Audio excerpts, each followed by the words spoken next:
In New York yesterday during the morning commute, a man tried to set off a bombshell and instead blew himself up. The man was later identified as a CNN reporter. Authorities say the explosive device was what they call a pipe dream bomb, made out of hastily assembled bits of nonsense about Russia, unprovable charges of sexual harassment, and absurd stories from anonymous sources about how much Diet Coke the president drinks. Fortunately, the president was unharmed by the blast, but the CNN anchor had his credibility blown clean off, along with his testicles.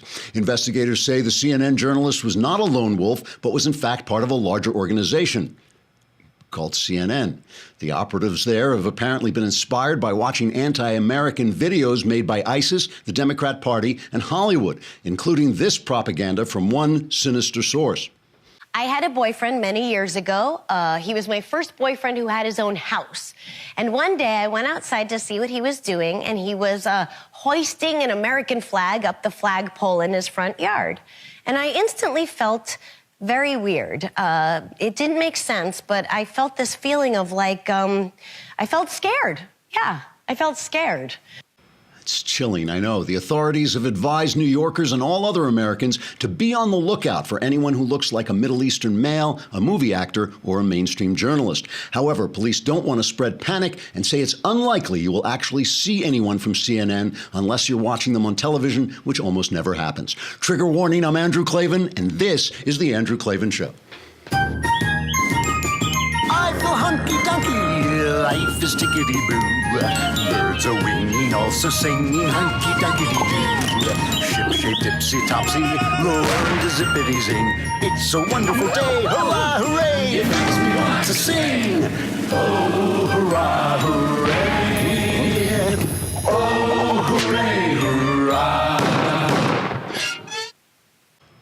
All right, we have Jonah Goldberg here today, who is from the National Review, one of my favorite political writers. He really is, and yet I disagree with him a lot on Trump, so we had a really interesting conversation. It was pre-taped. The mailbag is tomorrow.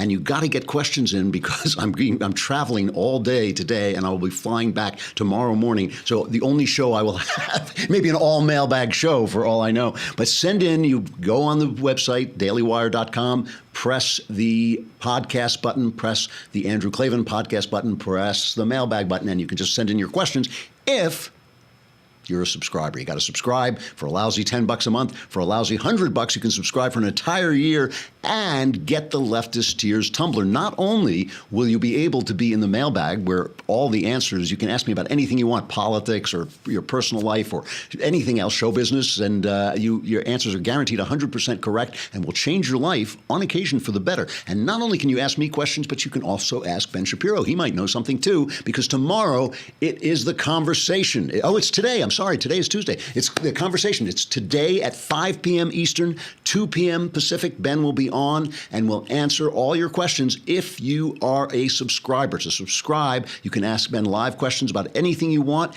His conversation will stream live on the Ben Shapiro Facebook page and the Daily Wire YouTube channel, and it's free. Everybody can watch it, but you got to be a subscriber to ask the questions and to drink your leftist tears that magically enter this tumbler as Ben speaks. So you will be able to actually enjoy a fresh cup of leftist tears as Ben is speaking and ask questions as a subscriber. You log into the website, dailywire.com, head over to the conversation page and watch the live stream and just start typing into the Daily Wire chat box. And Ben will answer the questions as they come in for an entire hour. Subscribe to get your questions answered by Ben Shapiro today at 5 p.m. Eastern, 2 p.m. Pacific. Join the conversation and the mailbag and all that stuff. So that's a lot of stuff for you to do. Don't do it yet because we have a lot to talk about. The first thing we have to talk about is Skillshare. Skillshare, you know, this is kind of funny because we have this wonderful podcast that's now coming down into like the last third of the first season, Another Kingdom, that Knowles and I did.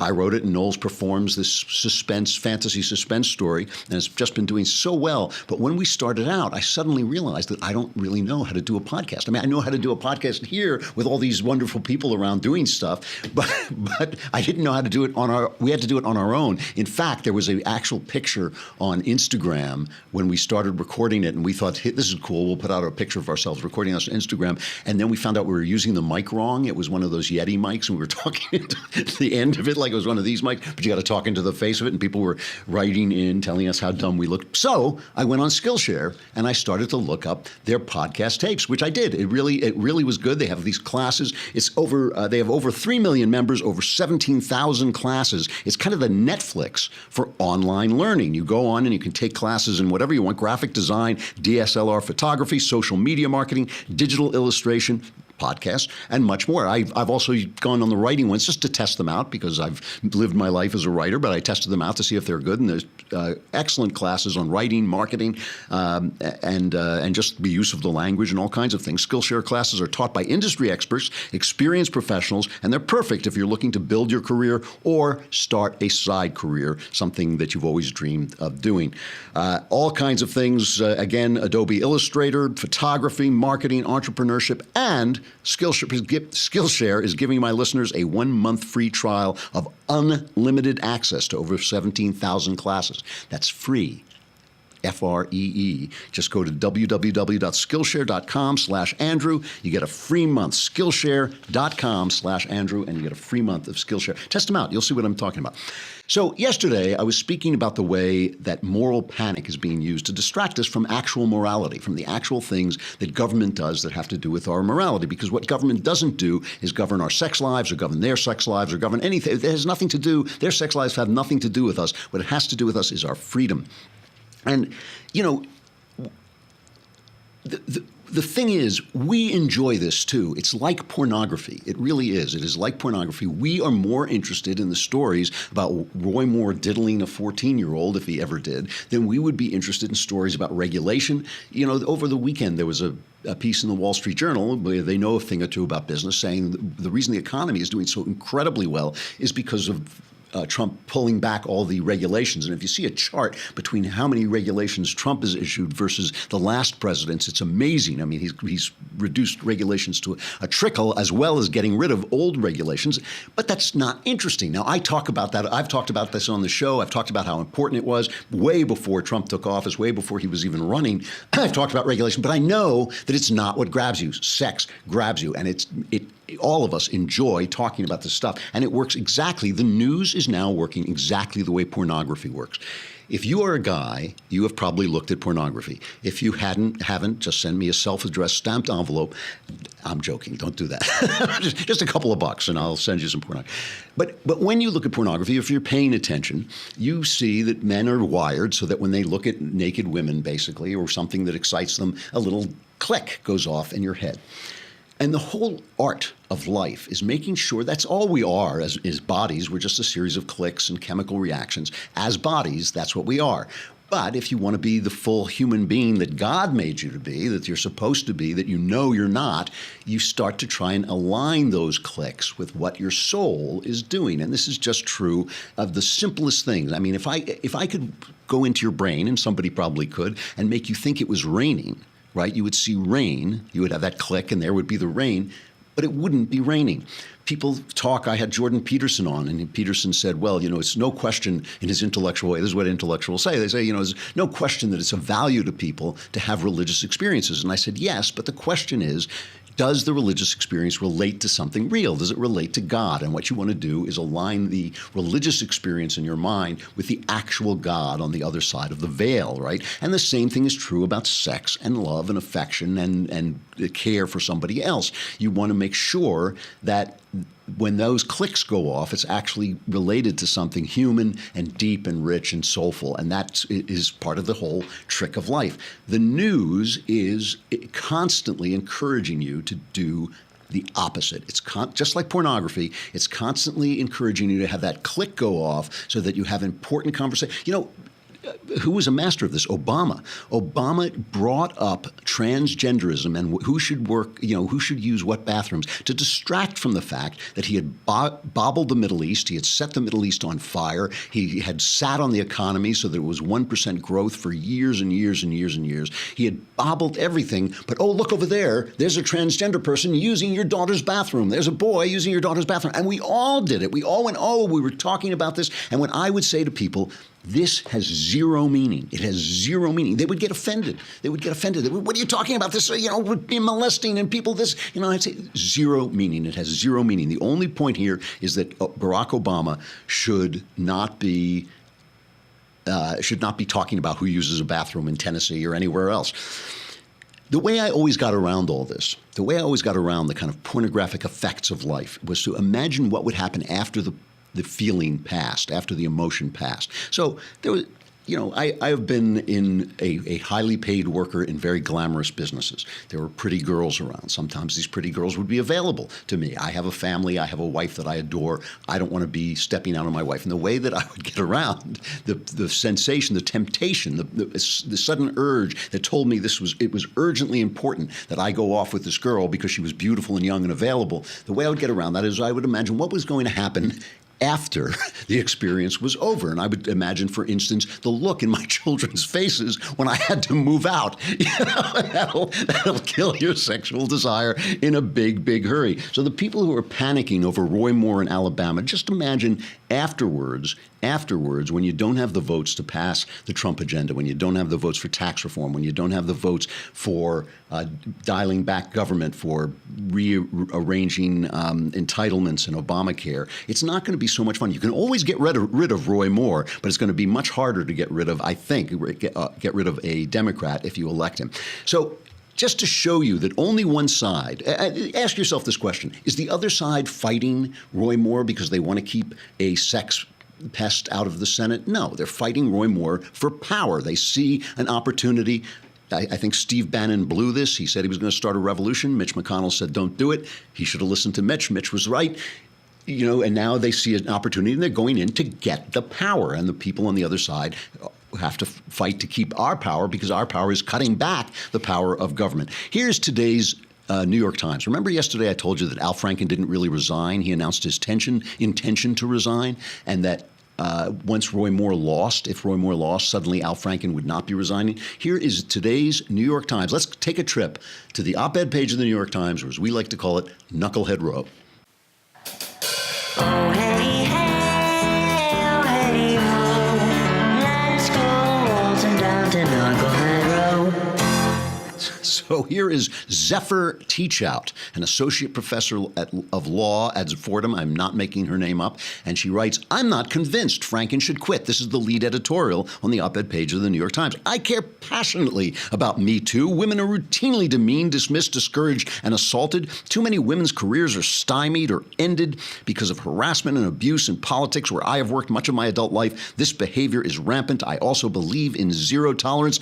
And yet, a lot of women I know, myself included, were left with a sense that something went wrong last week with the effective ouster of Al Franken from the United States Senate. He resigned. He did not resign, but he resigned, she says, after a groundswell of his own Democratic colleagues called for him to step down. Zero tolerance should go hand in hand with two other things: due process and proportionality. Now, the New York Times, when Betsy DeVos rescinded Obama's letter, which essentially squelched due process for men in universities, they didn't care very much about due process at all. They ridiculed her commitment to due process on this very same page. But suddenly due process matters and proportionality. He just grabbed the woman's butt. We still want Al Franken's vote. In other words, it's a scam. It's all one-sided. It is all pornography bent on making you lose the power to cut back the government.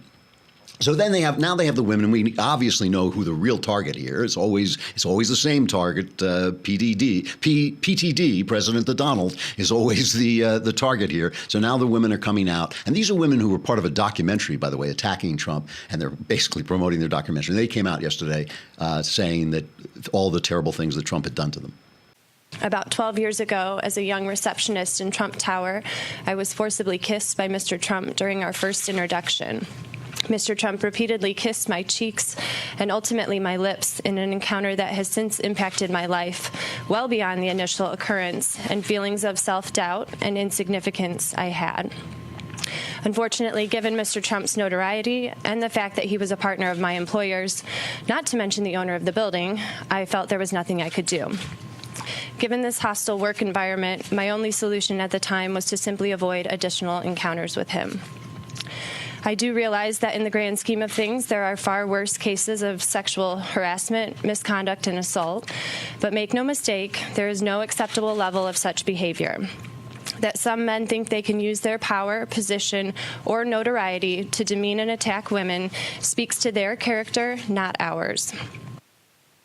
I just want to show you how brilliant Trump is on dealing with this, however, because he really is. Kirsten Gillibrand, the senator who is leading this charge, although she defended Clinton, suddenly she thinks she's onto something. So now she's calling for an investigation. This is the plan. This is it's just a power play that is utilizing your pornographic thrill. It is utilizing your pornographic thrill as a power play. That's all you're watching here. You're watching news pornography, making you excited so they can get more power. So here she is talking, and just watch how Trump's response to this is brilliant.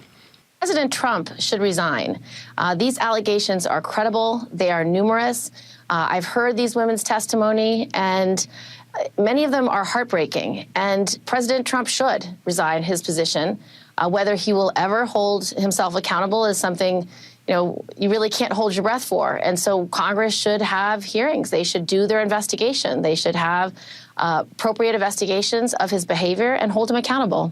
So you are standing by your prominent senator colleagues, Senator Cory Booker and others who have called today for the president to resign. I hear you very clearly agreeing with them. Do you think, though, that there should be, as these women have called for, a bipartisan investigation, or are you calling for an immediate resignation? I think he should immediately resign. And if he doesn't, we should have the investigation. So now Trump, you gotta look at it. People say that Trump is just doing this stuff by accident. It's not so. He knows exactly what he's doing. So now Trump tweets, lightweight Senator Kirsten Gillibrand, a total flunky for Chuck Schumer, and someone who would come to my office begging for campaign contributions not so long ago and would do anything for them, is now in the ring fighting against Trump, very disloyal to Bill and crooked. Hillary, all right? So that's now he says she's begging for campaign contributions and would do anything for them, right? Now, it just obviously, to those of us of pure heart and sound mind, he's just referring to political favors. But immediately, Elizabeth Warren tweets back. She says, "Are you really trying to bully, intimidate, and slut shame Senator Gillibrand?" So she is accepting that she went in there and was willing to do sexual favors. They immediately went for the sexual thing. Let's play the Mika attack on Morning Joe. She just plays it as if it's obvious that he's talking about sexual favor. Lightweight Senator Kirsten Gillibrand, a total flunky for Chuck Schumer, and someone who would come to my office begging for campaign contributions not so long ago and would do anything for them.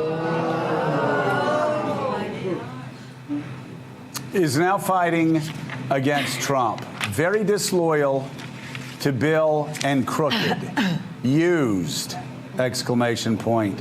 Okay, so I just want to say something beyond the fact that is reprehensible, that the President of the United States would say something so derogatory and disgusting about a woman. We're not surprised, Mr. President. You do it all the time. You treat women terribly, and you treat the women around you even worse. And you treat women like punching bags because it's fun for you, because you are intimidated by women. That's your problem, okay? But for the people who work for you, you need to act. Sarah Huckabee Sanders, good luck today in the briefing. Don't lie, and do not defend the President of the United States for what he did. If you do, you have no credibility, and you should step down from your position. Elise. You should resign. Evil to him who evil thinks. they just basically, they went to the sex place, but Trump never did. He never did. They just went there, and they're basically condemning this woman, Kirsten Gillibrand, for having gone in and offered Trump sex. I mean, Trump is like, he's a genius at this. He really is, and he's got the press so crazy. They've made an utter fool of themselves, and we'll get to that in just a minute. But first, I am walking out of here and going to the airport. And I have to say, the people who have arranged my travel have done a wonderful job, and they're picking me up and they're doing all this. But when you travel for work and you have a small business, you don't always get the same kind of treatment. And that's why you want to go to Upside. Upside has customer service specialists who look out for you every step of the way on your business trip, handling any problem that might pop up. So it's just like you work for a big company and are being taken care of. Their team is hard at work 24/7 to make sure your flight, hotel, and rental car all go off without a hitch. They're available on demand by chat, phone, and email whenever you need them.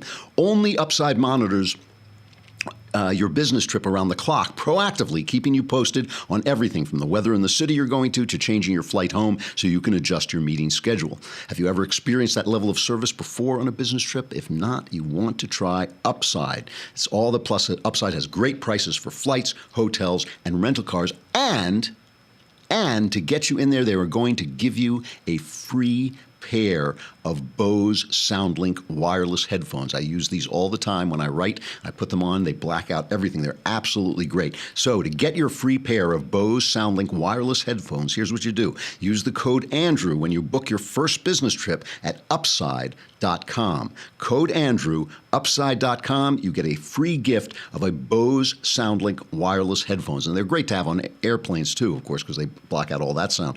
Upside.com gives you a better business trip, even if you're a small business, and the headphones are available while supplies last. It must be your first Upside purchase, $600 minimum purchase required. See the site for complete details. All right, we got to say goodbye to Facebook and YouTube. Come on over to thedailywire.com. While you're there, subscribe. Tomorrow's the mailbag. Today is the conversation with Ben Shapiro. You want to be part of all that for just a lousy $9.99 or $99.99 for the year, plus you get the Leftist Tears tumbler. Come on over.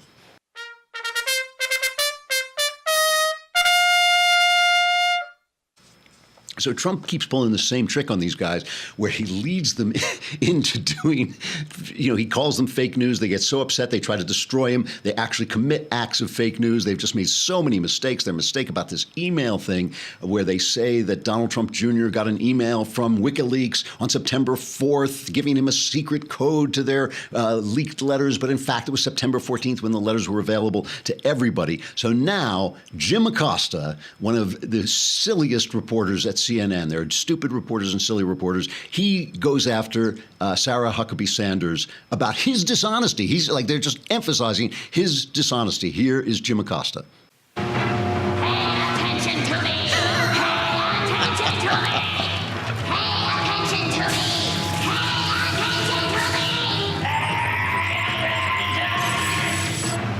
attention to me. I'm sorry, that was just his soul speaking. Well, let's hear his body speaking. Can you cite a specific story that you say is intentionally false, that was intentionally put out there to mislead the American people? Sure. The ABC report by Brian Ross, I think that was pretty misleading to the American people. And I think that it's very telling that that individual had to be suspended because of that reporting. I think that shows that the network took it seriously and recognized that it was a problem. Sarah, Jim? if I may, though, I was going to ask a question about something else. Well, you used it on something else. Sarah, Jim? if I may, Sarah, not today. We're going to keep moving, guys. If I can ask about the president's accusations. I'm moving to a different Jim. I'm sorry. I know, but I didn't get a chance to ask the question that I wanted to ask, which is, Jim, can you just say once and for all whether these Jim, I'm going to say once and for all that I'm moving on to Jim Stinson, and I'm not taking another question from you at this point. Splat. Listen, I'm running out of time, but I want to just talk about this one thing that's really going on, is how so much of this news, this pornography, is taking us away from the real news. And I have to play this cut, this amazing cut. Adam Schiff, who I really do feel is a Joe McCarthy-like figure, has been slandering Donald Trump. And he went on the Tapper show over the weekend and said this amazing string of half-truths that he put together to make it sound sinister. And this is what is really happening. I want to play this and then read the real news. I'll end with the real news, and then we'll get to Jonah Goldberg. Here's Adam Julian Schiff. Assange announces he's received stolen emails, which we know now came from the Russians. And the Russians themselves start publishing the emails through these cutouts. You then have Trump Jr. in private secret communication with WikiLeaks. So we have all of these facts in chronology. You'd have to believe that these were all isolated incidents, not connected to each other. Just doesn't make rational sense. Now, can you prove beyond a reasonable doubt, will be Mueller's question to answer, that the Russians communicated to the campaign that the way they were going to deliver the help they offered and that the campaign accepted was not by handing the emails directly over to the campaign, but by publishing them. That will be up to Mueller, and we continue to try to fill in all of the missing pieces. But we do know this. The Russians offered help, the campaign accepted help. The Russians gave help, and the president made full use of that help. And that is pretty damning, whether it is proof beyond a reasonable doubt of conspiracy or not. Have you no sense of decency, sir, at long last? Have you left no sense of decency? I may have tacked that last bit on. That was Joseph Welch going after Senator McCarthy. But Adam Schiff is Senator McCarthy. He is the reincarnation of Senator McCarthy. Everything he said there was unprovable. They still don't know if it was Russia that hacked it. He's accusing Trump for WikiLeaks having published letters, which is what they do. That's all they do, and that somehow that implicates Trump. And whenever Tapper would say, "Do you know of any instance where the Russians said we're going to do it this way? We're going to do it through WikiLeaks?" Did he have any proof? I can't comment. You know, that's an issue that we've been investigating. Here is what we really know, okay? And I'm reading this from Bill McGurn, but a lot of this reporting comes from Fox, and Fox News has been doing the only real news about this stuff. I'm reading Bill McGurn's column, but this comes from Fox. Start with the lead. This is what we know about the Mueller investigation and what has been going on in the deep state against Trump. Start with the lead FBI agent, Peter Strzok, who exchanged anti-Trump, pro-Hillary text messages with his mistress, an FBI lawyer named Lisa Page, who was then also working for Mr. Mueller. Andrew Weissmann, the lead prosecutor, not only attended Mrs. Clinton's election night soiree, but turns out to have cheered an Obama holdover at the Justice Department, Sally Yates, for her refusal to carry out a presidential order. Meanwhile, and this is what comes from Fox, we learn that a senior justice official, Bruce Orr, met with both Trump dossier author Christopher Steele and Fusion GPS co-founder Glenn Simpson during the 2016 campaign, and that his wife worked for Fusion GPS. And now Christopher Wray, I don't have time to play this, but Christopher Wray was stonewalling Congress last week as Jim Jordan was asking him, you know, did you use this Fusion GPS thing, this nonsense tabloid news dossier? Did you use it to get a FISA warrant? You know, Trump can release all these documents if he wants. He is the head law officer in the country. He can release all these documents, and I really believe he should, because that's the real news. The real news is the deep state, the swamp, is fighting back for its power, and it will use its swampy techniques, including engaging you in pornographic news to get you not to pay attention to the fact that they are trying to take over your life.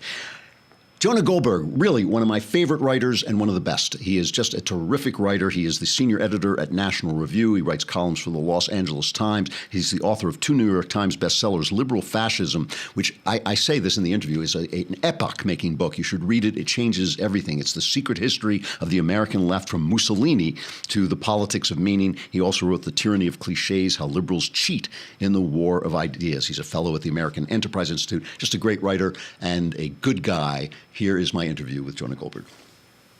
Oh, good. This is like talking to a Bond villain now. That's the look I'm going for. If you say anything wrong, if I say anything wrong, I'll disappear in like a shower of sparks, and my chair will go into the floor. I know. I expect you to die, Mr. Slater. So, as I will have already said, kind of unctuously when I introduce you, I have always found you one of the very best political writers in the country. I think you are. First of all, you're a terrific writer, and your book "Liberal Fascism" I think was epoch-making, as I told you at the time. But you are now in a position, a really interesting position, vis-a-vis the President of the United States. And let's start with the National Review Against Trump issue, which came out with this big Against Trump and some of the biggest names in the conservative movement. Are you sorry that happened? Do you think that was a mistake, or you're fine with it? Rich Lowry would be a better person to ask about that. And I do think that it gets misunderstood. You know, it was partly my idea, but I don't call the shots at NR. Rich does, or at least he thinks he does. But I think that historically it will redound to our benefit. I think it gets misunderstood by a lot of people who call it the Never Trump issue. There are lots of people who contributed to it who were, in fact, became sort of Trump supporters. At least I believe there are. It came out on the eve of the Iowa caucuses, so it was before a single vote had been cast.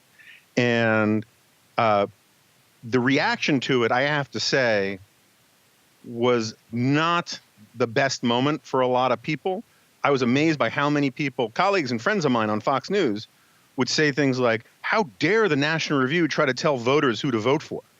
And like, what do you think political magazines do? I mean, what do you think an endorsement is? I mean, and so it was very interesting as sort of a die marker about the populist moment when it came out, where we got lumped in with these outrageous elites in the establishment trying to tell people what to think, when that's actually sort of been part of National Review's mission for better part of 60 years. Right. Not to tell people what to think, but to make arguments for a certain position. So I don't know. I think you can make the case corporately that it was a mixed bag and alienated a lot of people. I'm perfectly willing to defend it till I'm blue in the face on the grounds that what we were in effect doing was endorsing the field against Donald Trump. And I don't see anything as a major intellectual or philosophical or journalistic criteria that says that was a bad idea. It might have been bad marketing. It might have pissed off a lot of people, but I'm fine with all that. So where do you stand now? I mean, now we're a year in. You're looking at the Trump administration. What do you think? Yeah, I mean, I'm fairly sympathetic to sort of the Ben Shapiro formulation, even though I don't use it much myself. Of, good Trump, bad Trump. Right. I think that I don't, to the consternation of a lot of people, I don't use the term Never Trump anymore because I think it's meaningless once the guy gets elected. And as I wrote the day after the election, I was actually in a shockingly good mood because, first of all, Hillary Clinton wasn't president, which is just awesome. And at the same time, I tend to call myself a Trump skeptic, which I remain.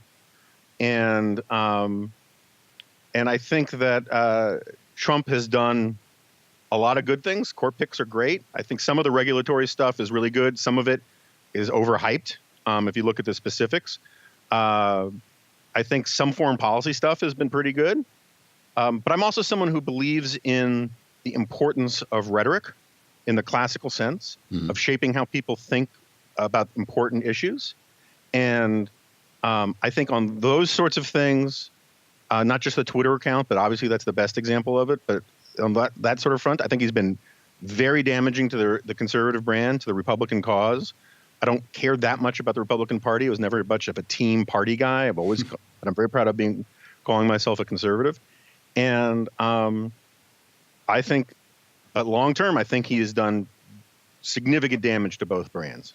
Okay, so let's talk about that, because I have to say that I was, first of all, like everybody, completely taken aback by his victory. I had the exact same reaction that you had, that I was stunned at how happy I was in the moment. I mean, I thought it was a victory. There was no question. And I wonder if maybe victory doesn't look like what we thought it looked like. So, for instance, let's talk about the Twitter and whether he's damaging the brand.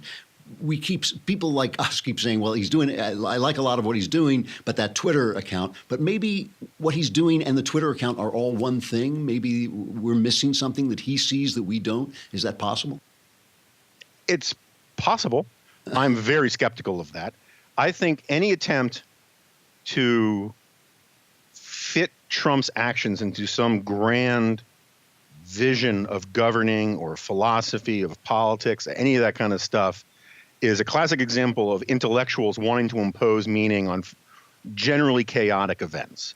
And I don't think Trump is motivated by some overarching philosophy about almost, not entirely nothing, but almost nothing. I think he's, he had the same view. He's had the same views, wrong views by my lights, about trade for the last 30 years, and he's consistent on that. I think the way he talks about, national interest in America first is bad.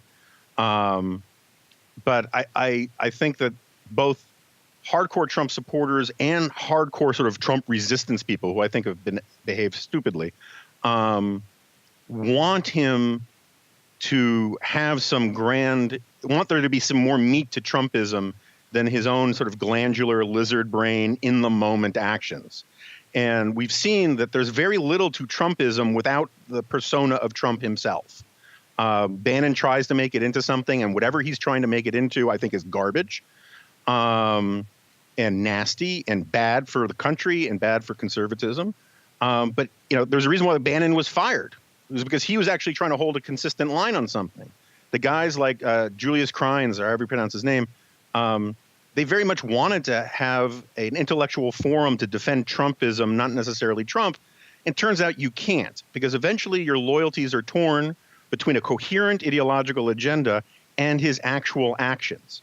And since Trump, as a matter of philosophy and psychology, cannot stick to a coherent ideological line beyond his own sort of cult of self personality, you either have to choose between an ideological agenda or loyalty to the man himself. And I think we've seen that over and over again. Now, let me go back to something you said, because one useless, meaningless argument that I've been making for years is that the conservatives don't pay enough attention to the culture.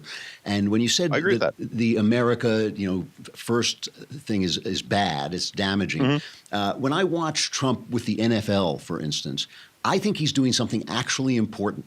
It goes up my spine as a coastal elite. It goes right up the back of my neck. But why should we accept? I mean, every country has its games. They always are a place for patriotism and for national unity. Why should we accept people disrespecting the flag? Obviously, they have the right to do it, and nobody's challenging that. But why shouldn't the president come out and dismiss that and attack that? Isn't that a good thing for the country? Oh, look, I agree with him largely on the merits of the issue. And if he were a Fox News pundit saying those things, I would agree with him almost entirely, I think. But he's not that. He's the president of the United States. And one of the things that I think is valuable at sports, and I am perfectly willing to concede that Kaepernick and those guys went first, right? I mean, they're the ones who initially made the problem, is that it's supposed to be a safe harbor from politics.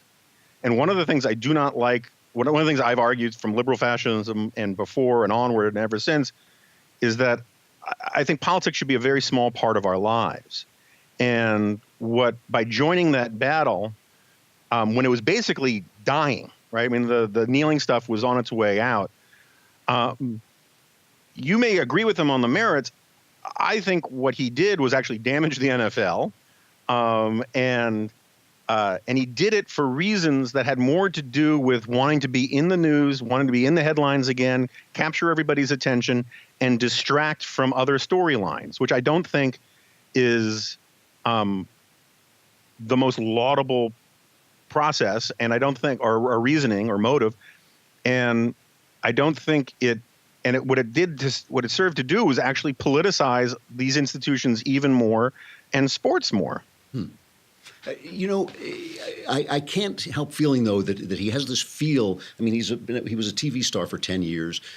I can't help feeling that he has this feel for certain things that maybe more thoughtful people don't. He reminds me a little bit of Randall Patrick McMurphy, the hero of One Flew Over the Cuckoo's Nest, who really is not a good person. He's a brawler. He's a kind of a thug. If you met him in real life, you probably wouldn't like him very much. But he comes into a system of soft oppression that I think would have been locked in place by a Hillary Clinton victory. And maybe we needed a ruffian a little bit to break that up. Is that possible? Sure, that's possible. And again, I don't think that everything he's done, even on the football stuff, has been an unalloyed evil or bad thing. I just have a very hard time ascribing to him motives of some grander ideological agenda other than himself. And when you say, what you're offering, it sounds like a version of, I find this all the time. Well, I'll meet Republicans who will say, well, maybe the tweeting is really working for him. And I was like, okay, well, give me some metric of that, right? He's got the lowest approval ratings in the history of polling. He has galvanized opposition to him. He's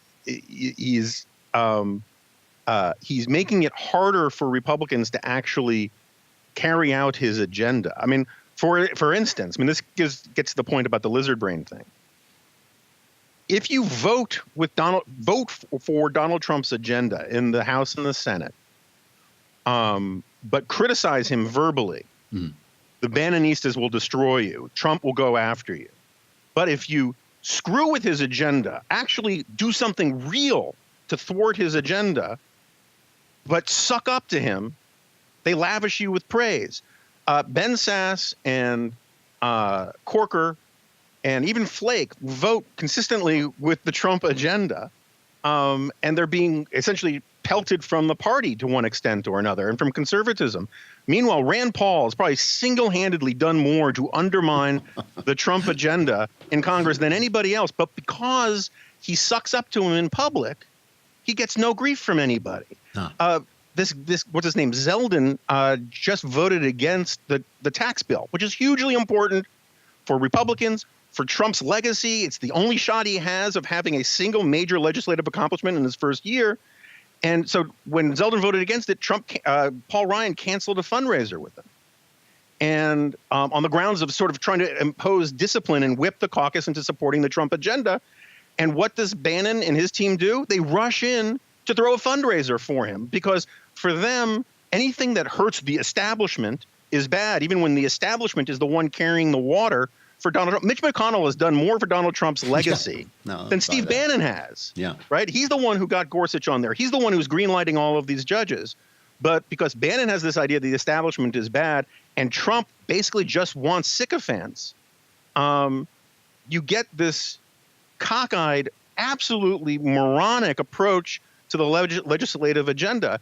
And so I have a hard time squaring that with competing claims that, he's this 4D chess player, he's trying to work in, he has some grand strategy to all this. I think he lives in the moment, and he listens to the people who have his ear, and he doesn't want to get crosswise with Bannon for cynical political reasons. He's supporting Roy Moore, who I think, even if he wasn't an accused child molester, I think is going to be catastrophic for the Republican brand. I think, I wrote that conservatives should be denouncing him before any of these accusations came out, because I think he's a theocratic bigot and a crank and a grifter. But it's kind of more on Bannon than it is on Trump, right? I mean, Bannon went in and promoted him when Trump was against him, and now he's stuck wanting that vote. He's got to get that vote in the Senate. Yeah, no, that's all fine, and I think you can actually. I mean, I'm far more sympathetic to Trumpism, right? Because I think it's more harmless in a lot of ways than Bannonism. Yeah. But at the same time, he's the president of the United States. He's the head of the party. He's the guy who hired this guy and gave him a profile. And so at some point, it's on him. I mean, FDR had lots of people that he used to build his coalition and pit factions against factions. But that was because he was actually a chess player. I don't think Trump is a chess player. I have a lot more to ask you, but I'm almost out of time. Let me ask you this one last question. If you could connect the dots into the unknowable future, where you get the best Trump outcome, so that 4 years from now we have, it's just exactly what you would have wanted from this moment, what would that look like? I don't know that can be salvaged at this point. If you look at the number of Republicans who no longer call themselves Republicans, just simply since 2016, if you look at the unbelievably hard feelings among millennials, who are going to be, or now a bigger demographic than the baby boomers. Baby boomers are dying out, literally. Right. And politics is supposed to be about addition, not subtraction. And so I think a lot of the damage to the brand has been done. That said, look, if the tax bill, which I think is possible, leads to a big economic boom, I'm in favor of cutting the corporate tax rate. I think that makes a lot of sense. You could see the economy going well and Trump plausibly taking some credit for it. A lot of this has to do with how he responds to North Korea and all of these kinds of things. his legacy on the judiciary, I think, is as good as any other Republicans would have been, and in some ways maybe even better. I do think that that's in part because he doesn't care about it and just basically outsources it to the Federalist Society. But I think it's possible. I mean, I think it's entirely possible that we'll look back 4 years later and say there's been a lot of progress. But I don't think it's possible to say that there hasn't been a lot of damage. Interesting. Jonah, thanks so much for coming on. I hope you come back. I have a lot more things I want to interrogate you I'm about. happy to do it. All right. That's good. Tell you what, I'll have you on my podcast and we do the same thing for an hour. Excellent. I'll be there. Jonah Goldberg, really one of my favorite writers. You should subscribe to his newsletter at NRO. It's always really, really entertaining. All right, Sexual Follies.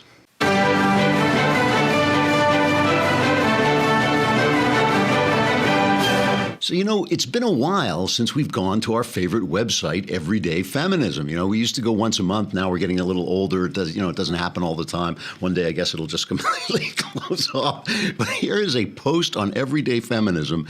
10 things every intersectional feminist should ask on a first date by Lara Witt.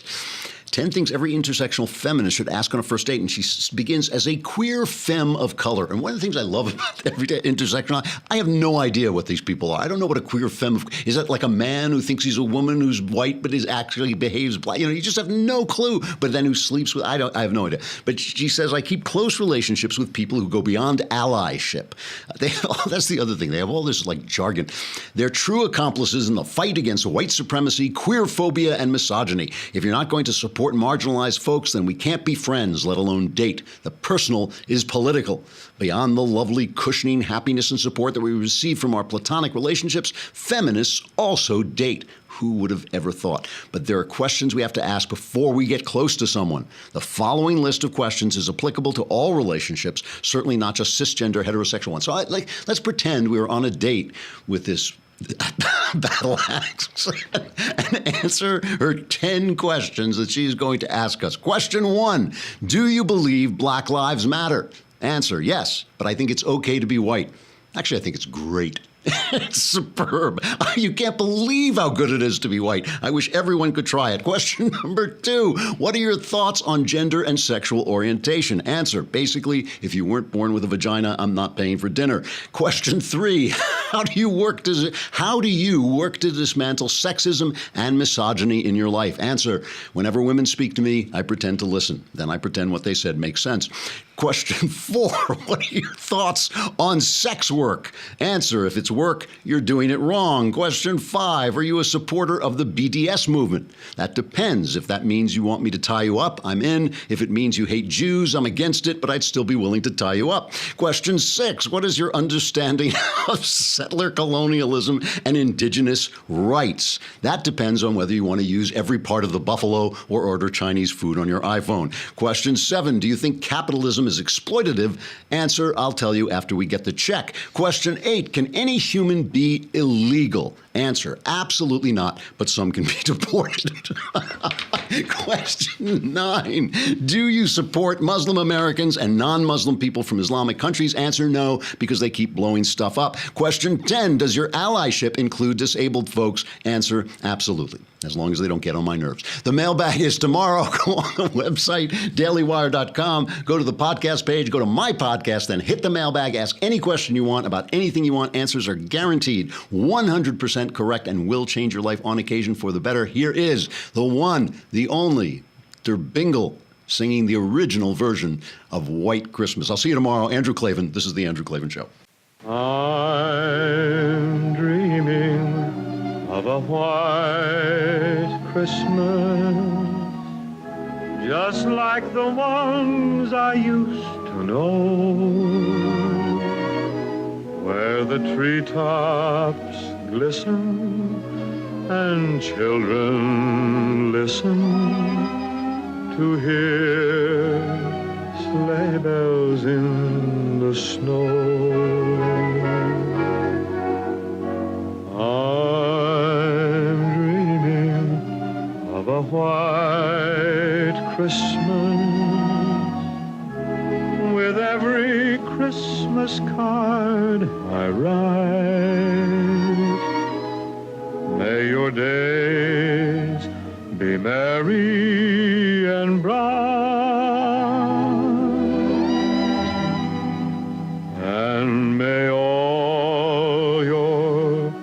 Christmases be white.